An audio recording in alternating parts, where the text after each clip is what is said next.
All right. So is everyone in from the lobby? They are. All right. Thank you everyone for joining. This is our second steering committee meeting, and we will be focusing mostly on our future vision and some of our core principles as we go through today's presentation. Um, Go ahead and hit next slide.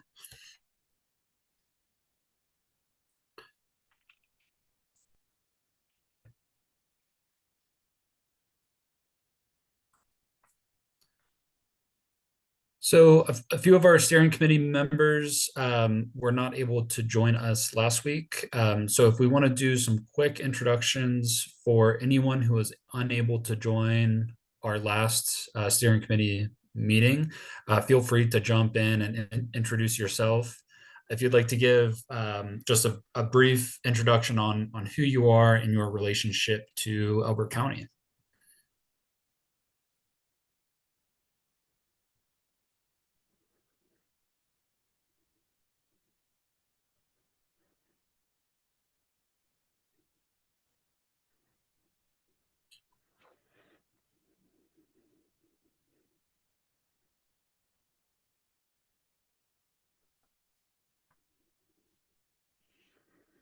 Looks like we're still waiting on a few folks at the county building.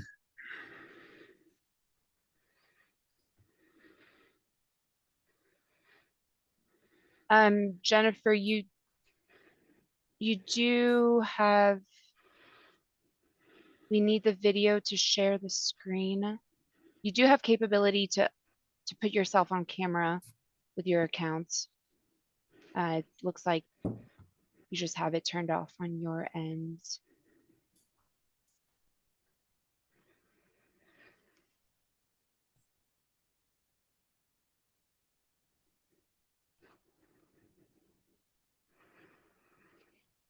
So do you have all the cameras turned on or just selected?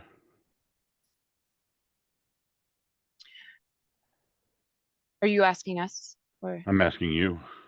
yeah, so all panelists have the ability to turn their cameras on. Okay, so it says that you've got them turned off. If I click on start the video, it says meeting alert. You cannot start your video because the host has stopped it. Uh, So I think there's probably something you need to toggle.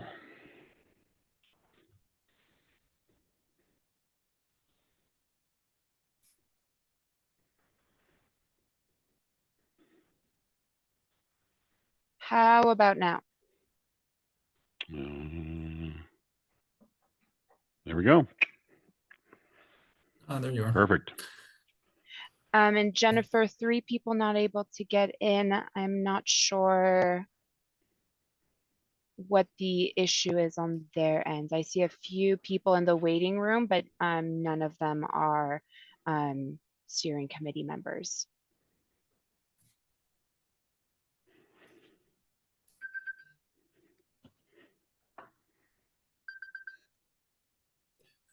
They may have a different email or joining from a different email. I would go ahead and let them in. I have Diana Edstrom, the Elbert County Tribune, and Ken Matson, who is on my list, promotes.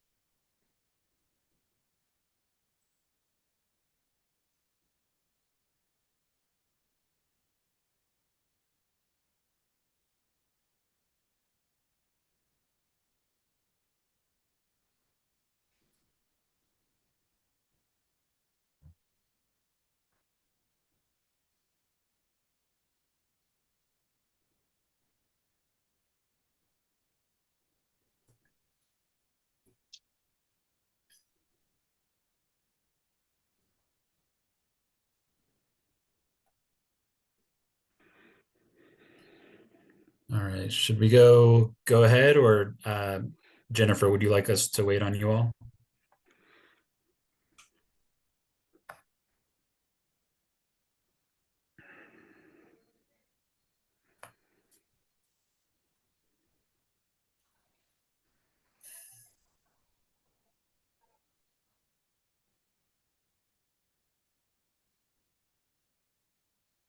It looks like Jennifer put in the chat that we can go ahead and get started. Okay.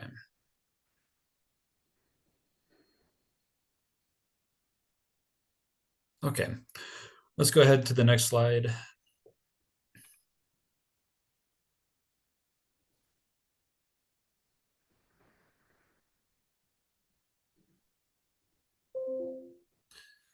All right, so a quick agenda for today's meeting.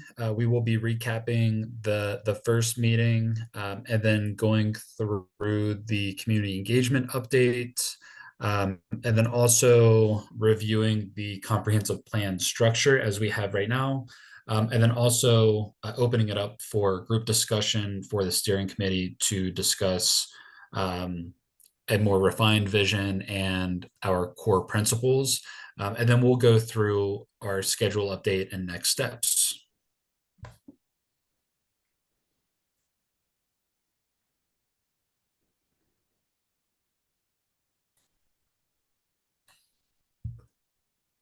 So for the first meeting, we had the Mentimeter questionnaire. This established a great baseline for the overall vision of the comprehensive plan. These results provided a control group to compare with the community survey that we have out. Any major discrepancies between the Menti questionnaire that we had during the first meeting and the survey results and also the engagement events will be brought forward to this group for further discussion.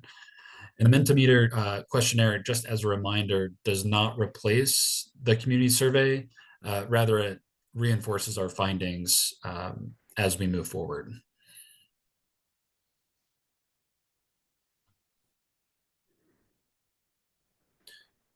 So a quick recap. We had the first question in one word: how would you describe Elbert County? The most popular was the rural and conservative, open and country. These were the sort of the top 4 words, but as you can see, we have sort of a wide range of descriptions for the county. And then next slide.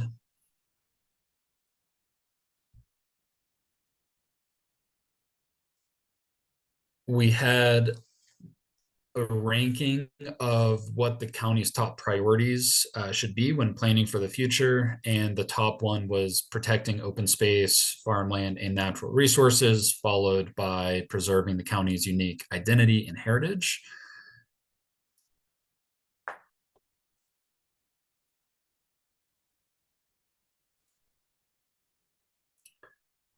And then how do we balance growth while preserving its character? This is a big topic that we keep hearing from folks. And the top result was encouraging smart growth strategies that guide development to specific areas while protecting open space and the community and county heritage.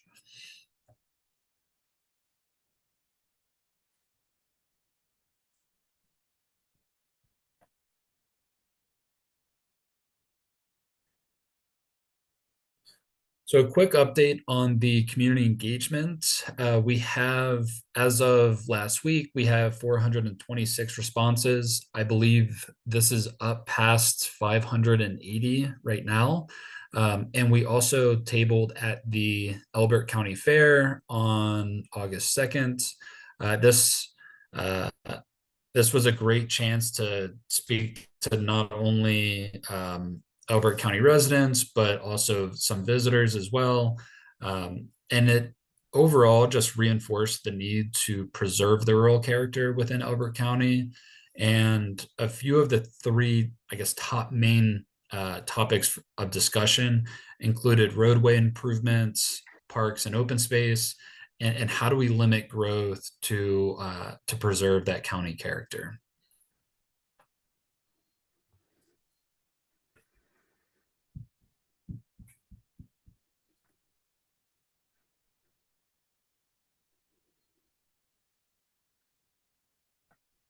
Next slide.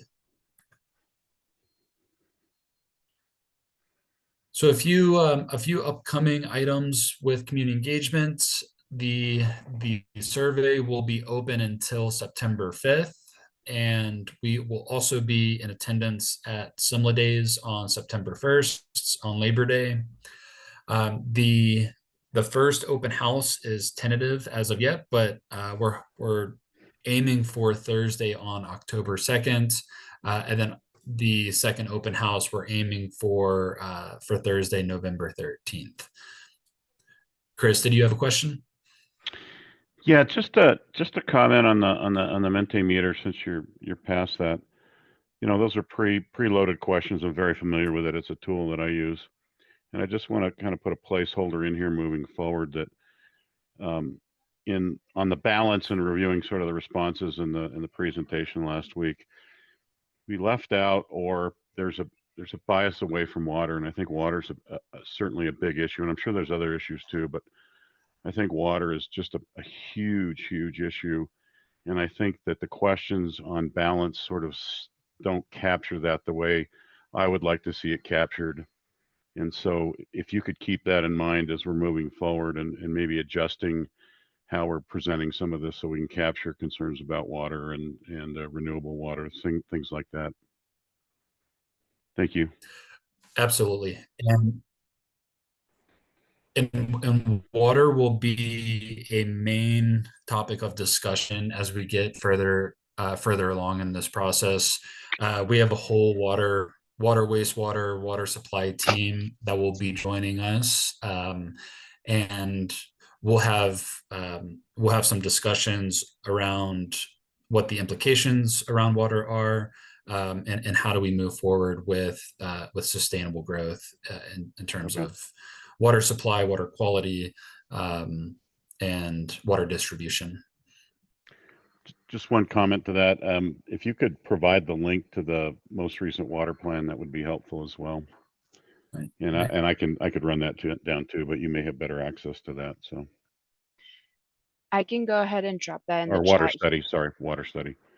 I'll put it in the chat here shortly. It is also on the comprehensive plan project website at the very bottom. I didn't see it. Thank you.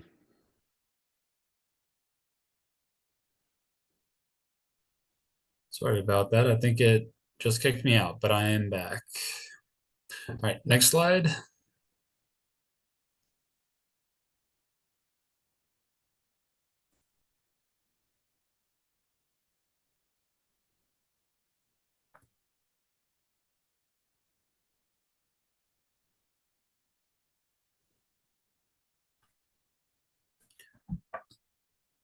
So we wanted to go through a few state required elements that are needed within a comprehensive plan. And this includes 3 elements. This is the recreation and tourism element, the strategic growth element, and water supply element. And then also an overall narrative description of the procedure used for the development and adoption of the comprehensive plan. The recreation tourism strategy is really geared towards mountain towns. And so we will be touching on this very briefly in Elbert County, since there are no major tourism elements similar to other mountain towns. But how this sort of relates to the strategic growth elements, I think, is important and will be covered.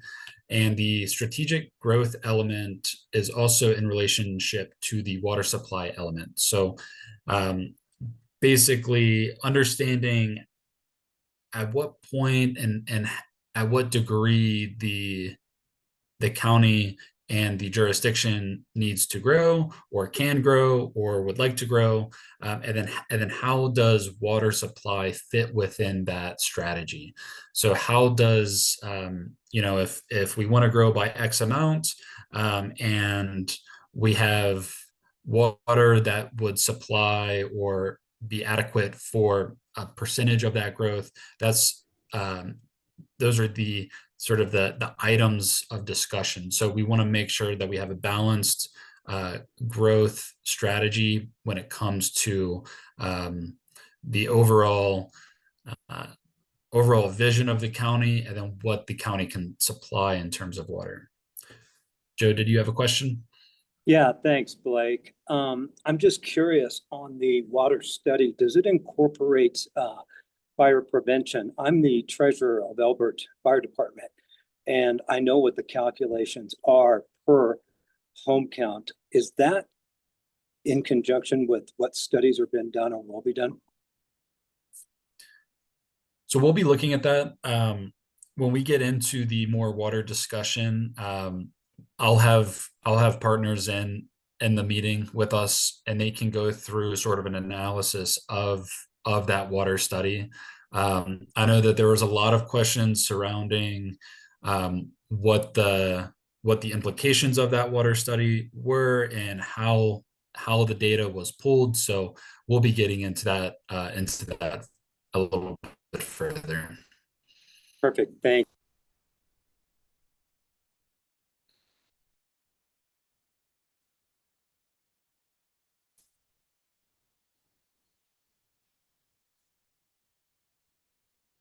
Absolutely.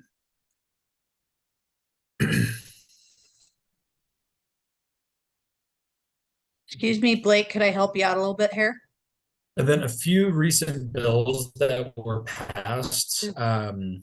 These include two Senate These must not. bills and one. Most importantly, the Senate bill. Oh, there you are.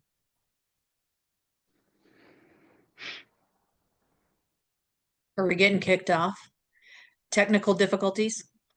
No, I think Blake is having Oh, some we can hear you. lagging on his end.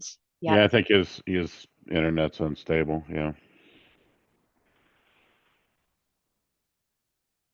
it's just a little bit of a lag, so we'll give him a Can you all hear me? little time. We can hear you. You're just lagging. Oh, okay. So a few House bills or Senate bills, excuse me. The first one and the first Actually, two are the Blake, most there was a important. It's comment the that somebody wanted to make. So you oh, missed sorry, that. did I miss something? Yeah, you missed a fact that somebody wanted to make a comment. That was me. And I just wanted to tell Joe that the water plan is on the comprehensive plan website. They've so you should be able to do some out of meeting studies if you were interested in getting some answers to those questions. Yeah, I've read quite a bit. I was just wondering, moving forward, the calculation for number of houses for fire protection, if that's being addressed. Thank you.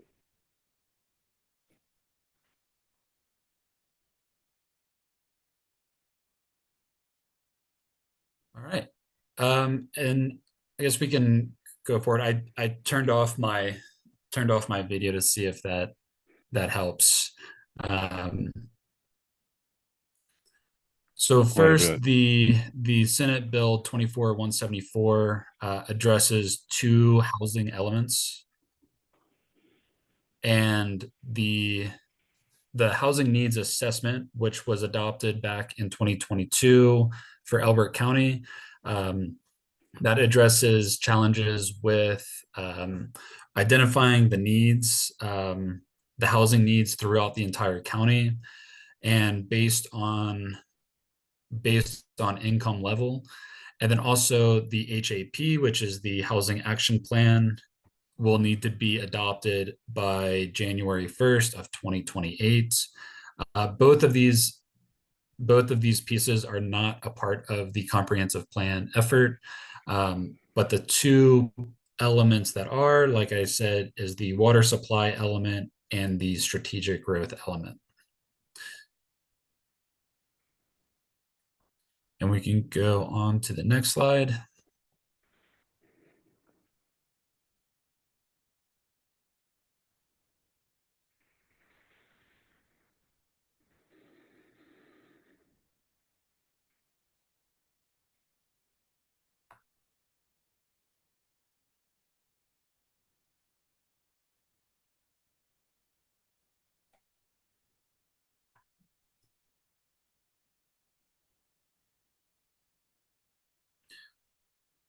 All right, a few chapters to be included. This is just a breakdown of all of the chapters, and this is really a draft look at the overall structure of the document. But for today's main topic will be the vision and core principles. And we can go to the next slide.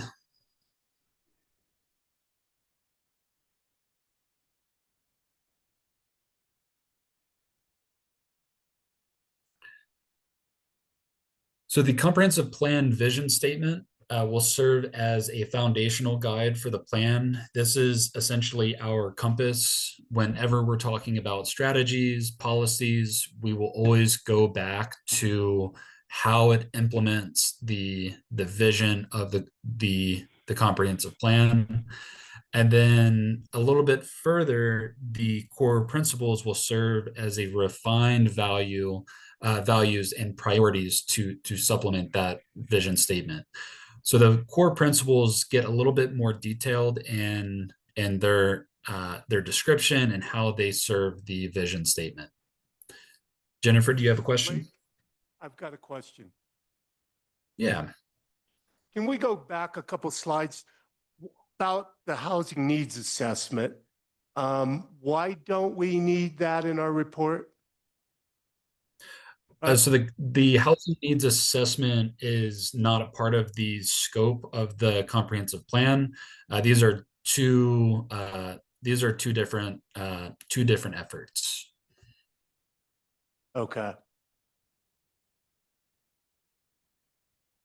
I mean, I think a comprehensive plan, and maybe in your table of contents, we're going to talk about housing, but it's an important part of a comprehensive plan. And working at the legislature, that's why they passed this bill, is so when we do future planning, we can be able to have an affordable housing stock for people of all income levels. And I would hope that there will be some mention of that in this comprehensive plan, because I don't think it's a comprehensive plan if we don't talk about housing.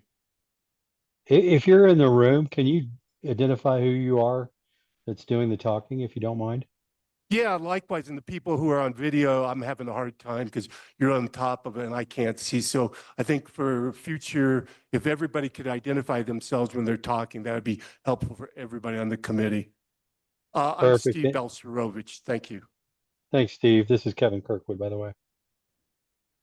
This is Ines. I can just address that quickly, and Blake, feel free if there's anything else that I missed. But the comprehensive plan will absolutely address housing.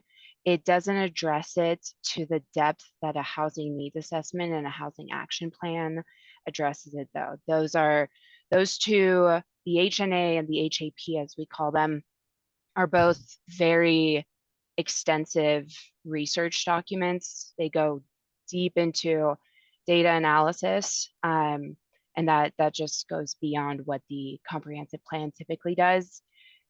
Efforts on this, generally, the comp plan will typically address the HNA and the HAP results.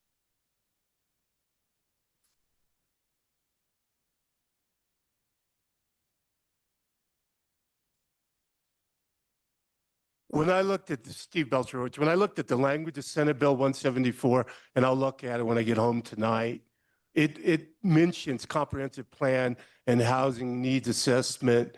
They are interchangeable, and I didn't get the delineation that you interpreted it to be, but I could be wrong. From So my typically these understanding, are, oh, go ahead. yeah, typically these documents, a comprehensive plan and an HNA and housing action plan, these are all separate documents. They certainly do speak to each other and how they relate to the overall comprehensive plan and the vision for the county and for the local government that it's referring to, but they're typically three separate planning documents. Okay, and one last comment. I just want to make sure, and I've talked to you about this last time, that we're doing a comprehensive plan that is in today's rules, and we're not like trying to do cookbook plans that worked 2 or 3 years ago, that we're at the edge of forefront of planning in this state.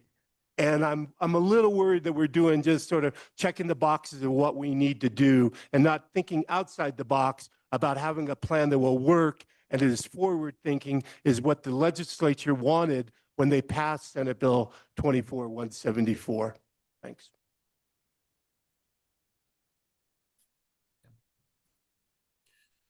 And Steve, this is Kevin quitting in. We did a housing needs assessment in 2023 or 2022.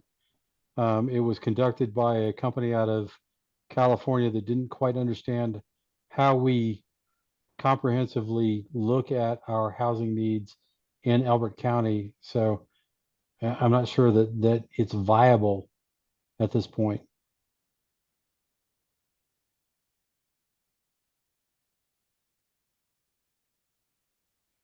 And we'll be looking into the viability of the age of that housing needs assessment. But like I said, that is starting to get outside of the scope of the comprehensive plan.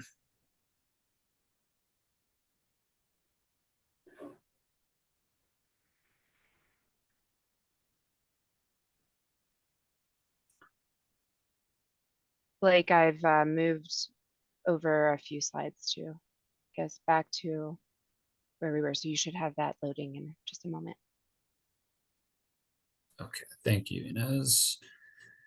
And so for today's meeting, we really wanted to provide sort of an open discussion for the steering committee and develop a maybe a first draft of the vision statement, or starting to get closer to a first draft of the vision statement.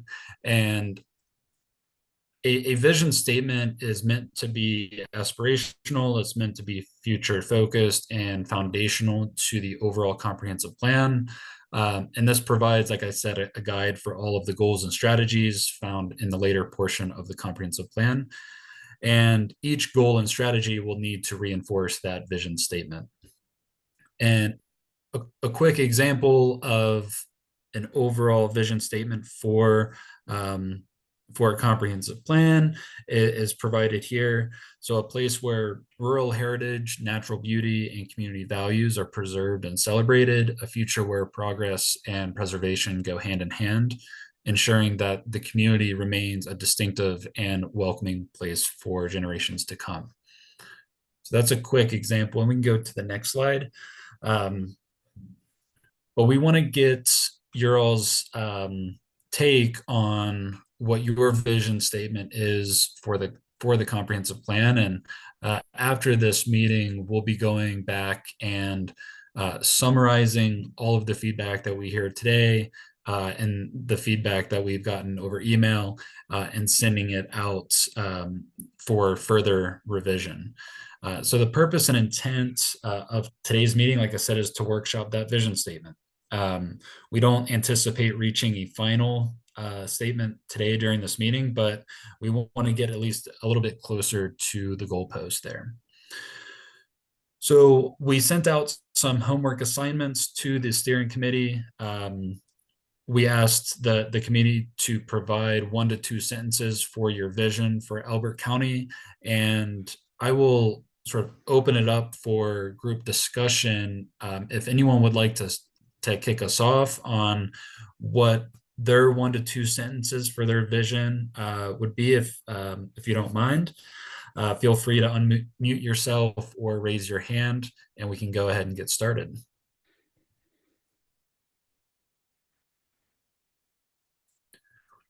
All right, we'll go.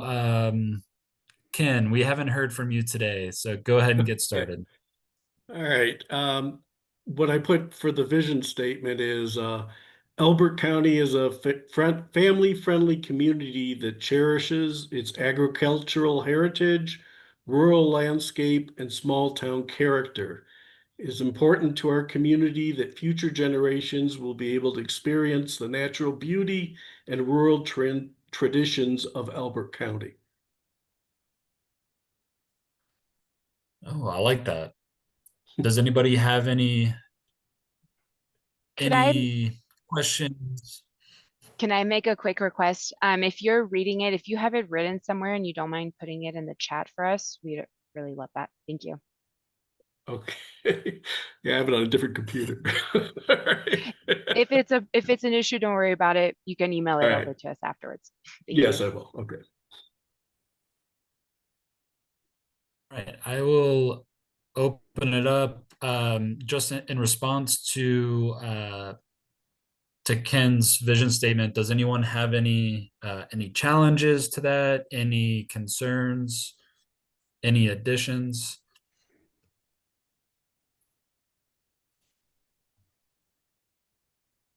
It If you might could drop it in the lack, chat, that would be helpful. Yeah. yeah, we need to read it again, I think. Okay. I think I got most of it. I turned on the transcript. Hopefully this captured it all.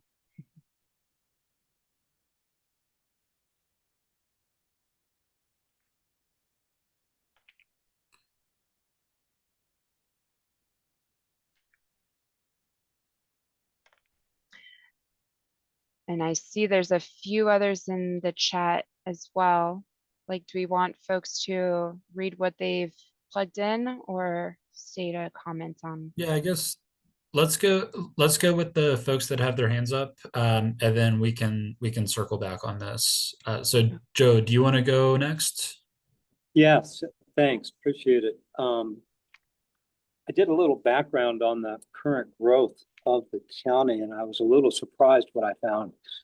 We're growing at a 3.24% rate currently, and have been for a bit, which is outpacing Douglas, Arapahoe, all our border counties. We're outpacing them, sometimes 6-1.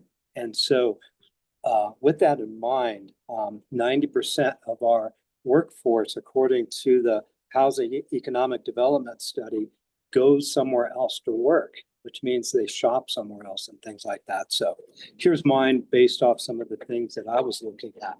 To have a well-planned and responsible infrastructure for development that supports families, seeking a great place to raise their children, protecting open space and recreation and for enjoyment, schools that keep up with our pace of growth, a place that younger families want to move to because of our morals, safety, and communities.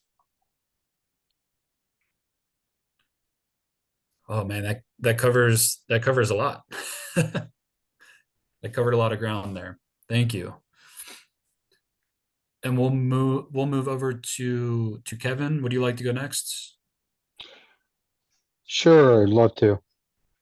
So mine starts out with a statement rooted in tradition, growing with intention.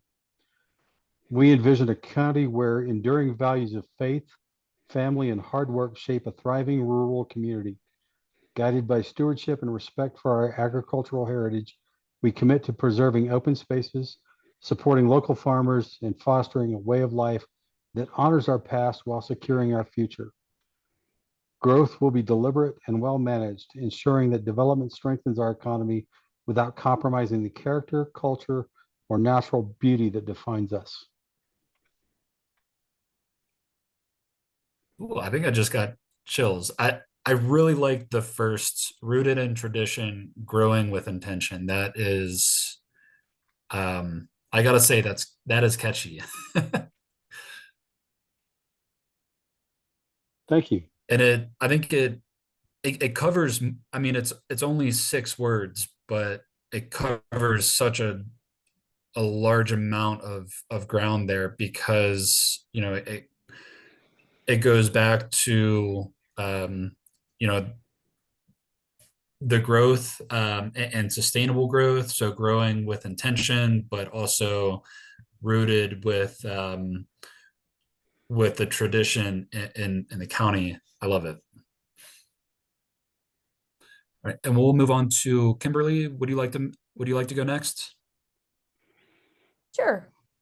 So on Kevin's, I do really like Kevin's. The one thing I probably would tweak on his would be development that strengthens our economy. I would also add, as well as strengthens our economy and community without compromising our character, culture, and natural beauty.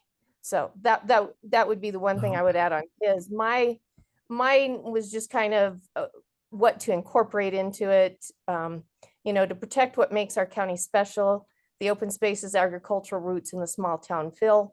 While planning smart, sustainable growth, it's about preserving our identity while preparing for the future. Awesome. I like it. I like it. And then Jennifer, does anyone at the county, would anyone at the county like to jump in?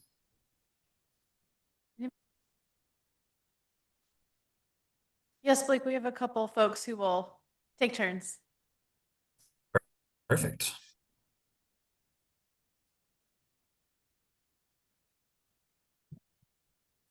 Go ahead when you're ready. This is Shelley, and I had a vision statement of a community where people, places, and ideas are intertwined to create a balance between protecting our way of life and the differing aspects between preservation and progress, ensuring a welcoming place for all now and in the future.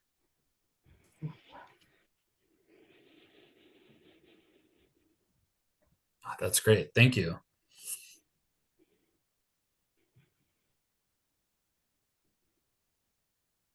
Hello, this is Nicole Hunt, and I'm going to go ahead and read mine. Elbert County is committed to protecting its water resources, open spaces, and scenic vistas as vital foundations of our rural way of life. We will preserve our small town character and agricultural heritage while welcoming only growth that respects our land and community values. By honoring our past and safeguarding our resources, we ensure a vibrant and enduring future for generations. I like the word enduring there. That's good.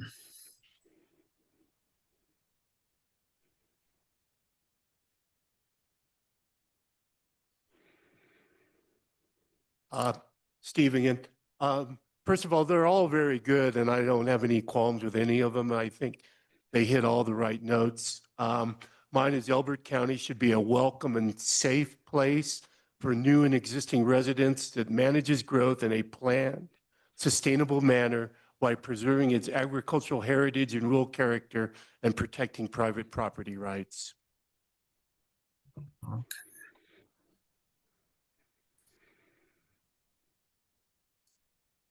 And just so you all know, I put it in the chat that I am tracking the transcript. So I'm getting everything that you are all saying, and we'll send it back out after the meeting to confirm that everything was noted correctly. So thank you. Awesome. Thank you, Inez. Jennifer, do you have anyone else on your all's end? That's all from this side. Thank you. Awesome. Thank you. So it was interesting. So Blake, can I just chime in here real quick? Oh, sure. Go ahead, Chris. Yeah. Everybody did an exquisite job, and so I'm going to steer away from repeating, but I would like to just reinforce along the lines of what Nicole just put out there, and I think having something that discusses responsible stewardship, protecting our finite natural resources is going to be important, and just extracting out what's important out of that without going through it. I just like to underline that and put a pin in it. Yeah, I think as we go forward from here, and the next discussion topic will be core principles, is how do we take a vision statement that sort of encompasses everything, and then the core principles start to dive into maybe some more specifics, like natural resources. We heard open space and agricultural lands a lot. I'm surprised we only heard property rights once, but that could be one of the core principles. And so as we get into this next topic, what is a core principle. We'll be identifying maybe 4 or 5 core principles at the onset of the comprehensive plan, and these summarize and highlight the importance of high priority elements and key areas within the plan, and provides a guide for the goals and strategies, sort of as a supplement to the vision statement. And each of these core principles will directly relate to every single chapter within the plan, sort of as a priority action. And so if you can visualize the final plan, when we go through each of these chapters, we will have an icon that will relate to each of the core principles. And so as you flip through the comprehensive plan, whichever chapter starts to really dig into a certain core principle, we'll have that icon identified. So it's very easy to link which core principle is being implemented or reinforced within that chapter. So a few core principle examples. The first one is manage growth to ensure a variety of compatible land uses that preserve the character of the county. The second one, preserve existing neighborhoods and communities for future generations. And the third one is connect all areas of the county with a safe and efficient transportation network. So as you can see, it starts to get into topics like transportation and future growth and the characters. So we can go to the next slide, and we will open it up to discussion for the steering committee.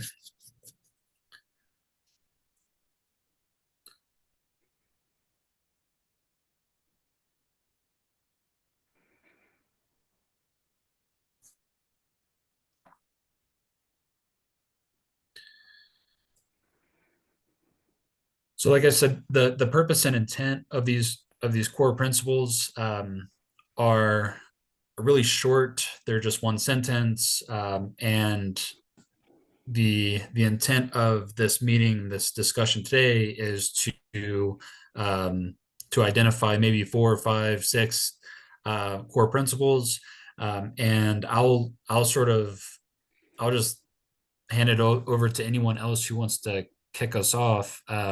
We did receive some emails on identifying some core principles, but feel free to raise your hand if you'd like to discuss yours.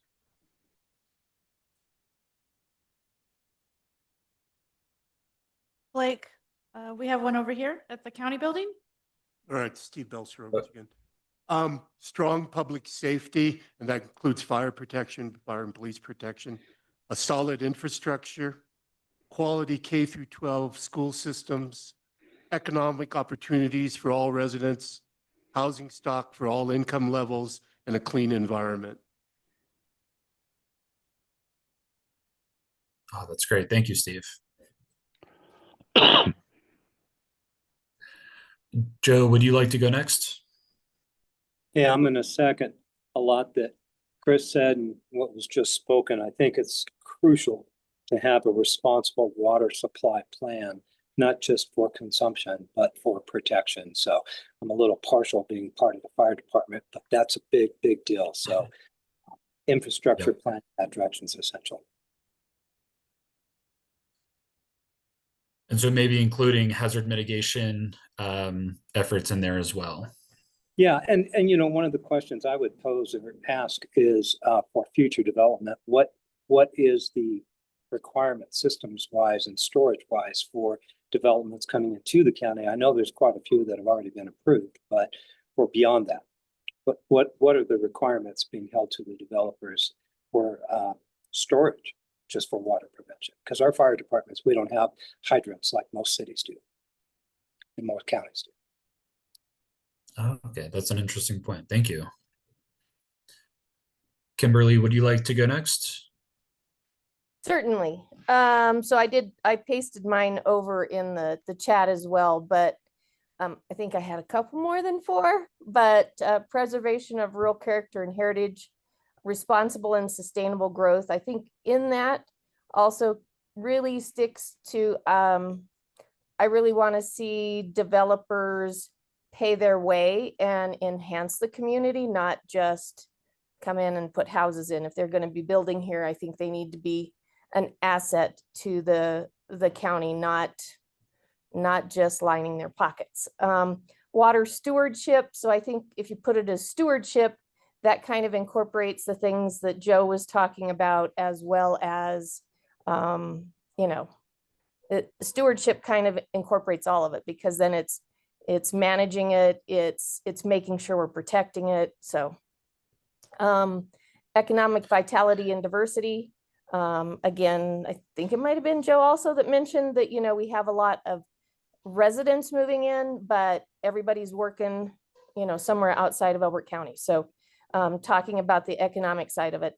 Infrastructure and transportation readiness, obviously, environmental protection and resilience, housing choices and affordability, community engagement and collaboration, and then of course, fiscal responsibility. And when you talk about infrastructure and transportation readiness, can you elaborate a little bit further on that? So I'm a native. Not only am I a native to Colorado, but I am a 5th generation native to Elbert County. So I have seen the state and Elbert County always be behind where they need to be. It's, you know, everything's under construction, and, you know, we have all of the cars on the road before we have the infrastructure there. So we're allowing houses and everything to come in, and we're not making the developers, you know, expand the roadways and do the work that needs to be done before they start building the houses.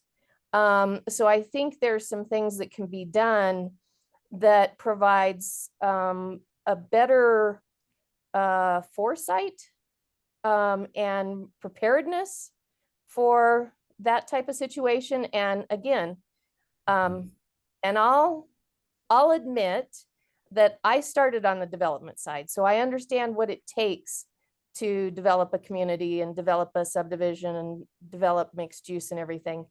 But I also know what the developers get away with. And I think it's high time that if they're coming into our county, they need to be giving something back to the county more than they are. And I really think that the transportation is really one of the pieces, because we get stuck trying to, we're behind the 8 ball with the transportation. Does that make sense? Yeah, so being less reactive and more proactive. Exactly. It's preemptive in the development. Right now, developers, you know, they're behind, and they're funding things from behind, and there's consequences for taking that position. And well, not to and put then words half in the your time, mouth, Kim, it's preemptive. It's paying your way ahead of time and getting the infrastructure in place, exactly. critical in place And ahead of then time. half the time they agree to do things that never ends up happening, or happens so far down the road. And so I think it's a way of holding their feet to the fire as well. It's like, if you want to develop here, invest in us first. Totally I agree guess, with you, Kimberly. excuse me, Yeah. I would slightly disagree with that.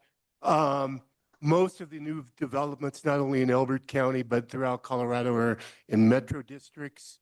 And those residents pay for those services, the roads within the district, those water, sewer infrastructure, the storm water.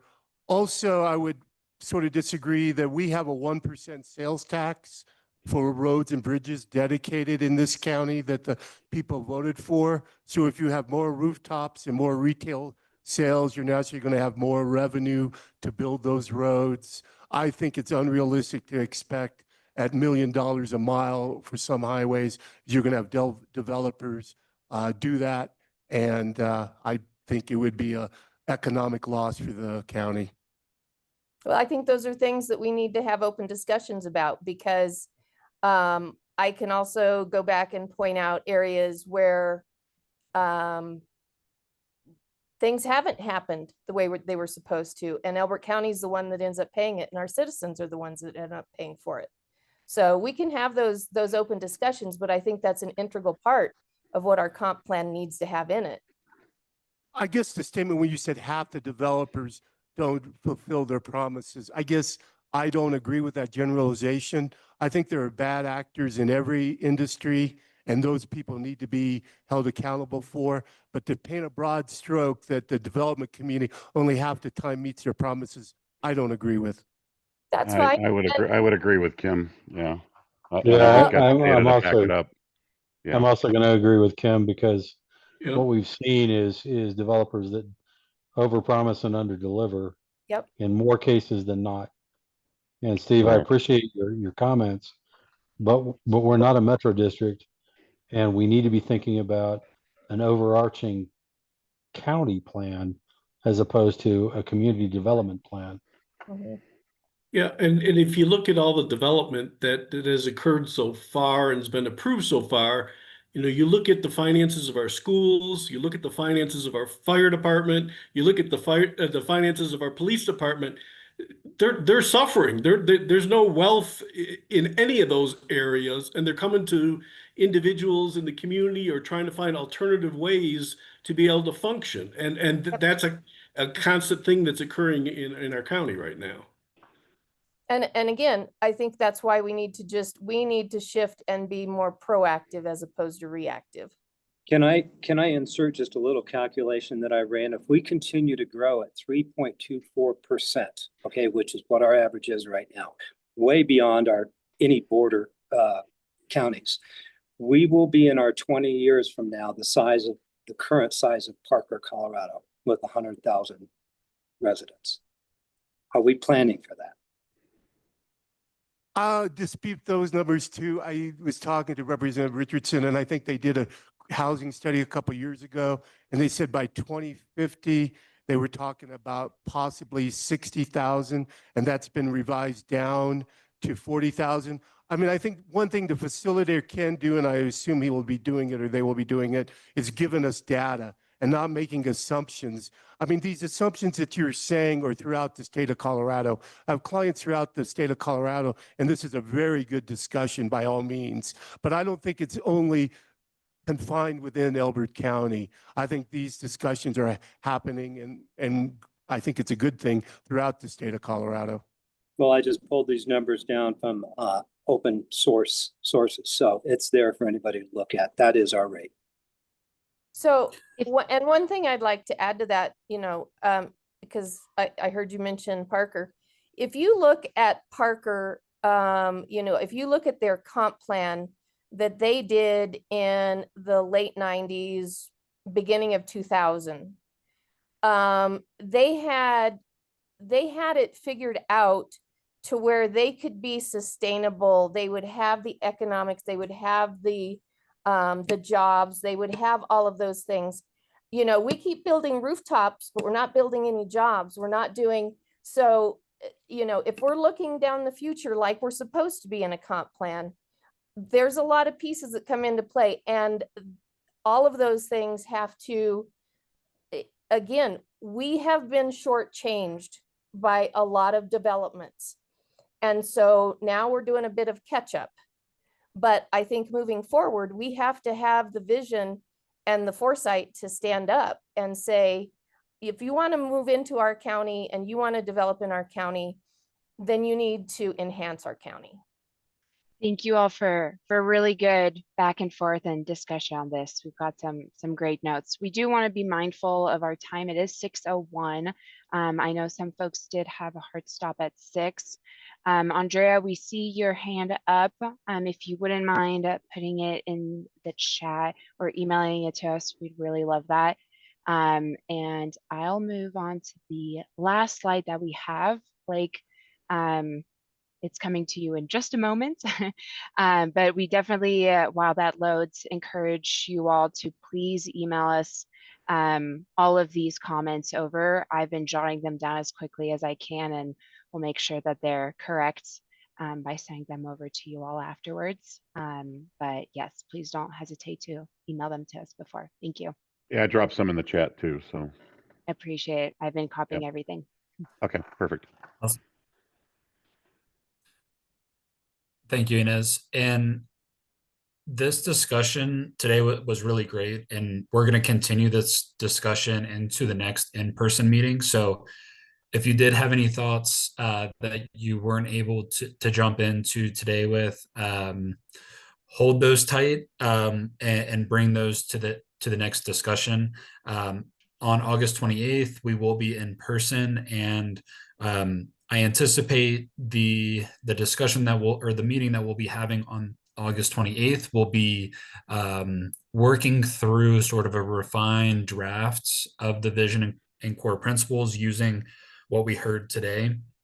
And so we'll send out those materials, any presentation materials, over to the steering committee again 1 week in advance.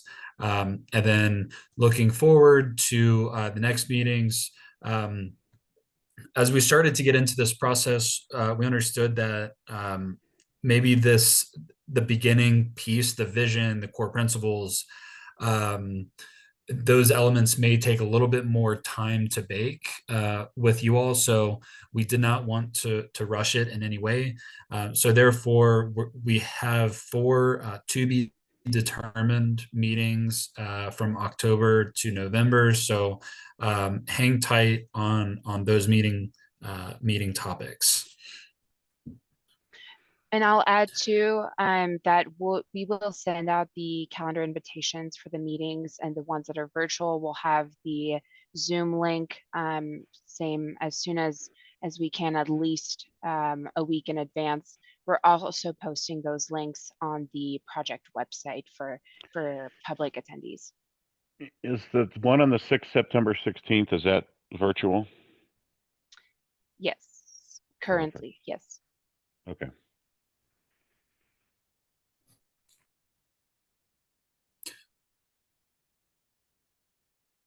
Awesome.